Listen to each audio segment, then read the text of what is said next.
January 3rd, 2026. At dawn, a sitting head of state is captured in his own home by foreign special forces. Now, this isn't some hypothetical scenario from a movie. This is the incredible, world-shaking event we're here to break down today.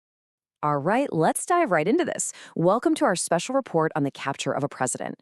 We're going to unpack the unbelievable U.S. military operation in Venezuela. We'll look at the official story, the international backlash, and, what might really be going on behind the scenes. So, what exactly happened on that day? Well, it all kicked off with reports of U.S. airstrikes over Caracas, the capital of Venezuela. The main target? The Fort Tuna military base, which is basically the nerve center for the country's entire armed forces. But that was just the opening act. While those airstrikes were providing cover, U.S. Special Forces conducted this lightning-fast raid on the presidential residence. They captured President Nicolas Maduro and his wife, Cilia Flores. From there, they were literally airlifted to a U.S. warship, and their destination, New York City, to stand trial on some pretty old charges of narco-terrorism. And then, in a final, absolutely stunning move, the U.S. announced it was taking temporary control of Venezuela for what they called a transitional period. As you can imagine, this action immediately kicked off a massive legal and diplomatic firestorm. At the heart of it all is this one fundamental conflict. You have the official justification from the United States on one side and the core principles of international law on the other. So here are the two competing arguments, side by side. On one hand, the U.S. position is that this wasn't an act of war, but a really big police action. They actually invoked the 2001 Authorization for Use of Military Force, that's a law from way back after 9/11, by labeling Maduro's government a criminal organization. But on the other hand, the critique from the international law community is just devastating. They're saying this is a clear violation of national sovereignty and a breach of the UN Charter, which, by the way, strictly forbids this kind of thing without the Security Council's okay. The whole sentiment was captured perfectly, and pretty bluntly, by the UN Secretary General himself, Antonio Guterres. He just came out and said it, plain and simple. International law has not been respected. I mean, that's a powerful condemnation coming from the world's top diplomat. And that quote, it really echoed a feeling that was spreading all across the globe. The U.S. operation didn't just remove a president, it instantly fractured the entire international community, drawing some very clear lines in the sand. The reactions came in fast, and for the most part, they were furious. Cuba called it a criminal and terrorist attack.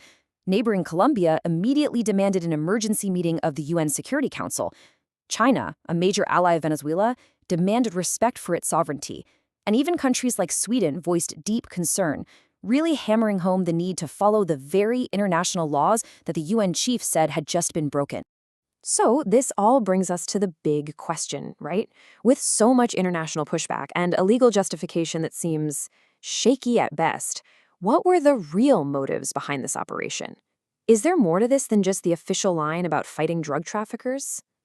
The whole official justification is built on this idea of narco-terrorism. But check this out.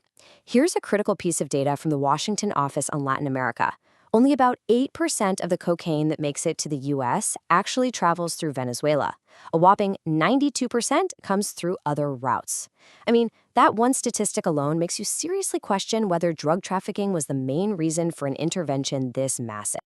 So if it's not primarily about drugs, what's it about? Well, analysts keep pointing to two very strong competing theories. First up, oil.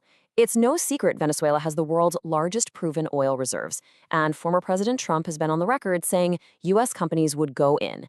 The second theory is all about geopolitics. China is Venezuela's biggest lender and oil customer. By taking Maduro out of the picture, the U.S. effectively dismantles China's most important strategic foothold in the Western Hemisphere. And this leads us to the final and maybe the most important part of this whole story, because this event isn't just about Venezuela or oil or even geopolitics. It's about the dangerous new precedent it sets for the entire world. So here's the real bottom line. This operation creates a controversial new playbook. It completely blurs the line between law enforcement and an act of war. It suggests that any country can use a criminal indictment as the legal cover for a full-blown military invasion and regime change, totally sidestepping international law. And that leaves us with a really deep and troubling question. After the events of January 3rd, 2026, where exactly is the line between international law enforcement and an act of war? And maybe more importantly, who gets to draw it?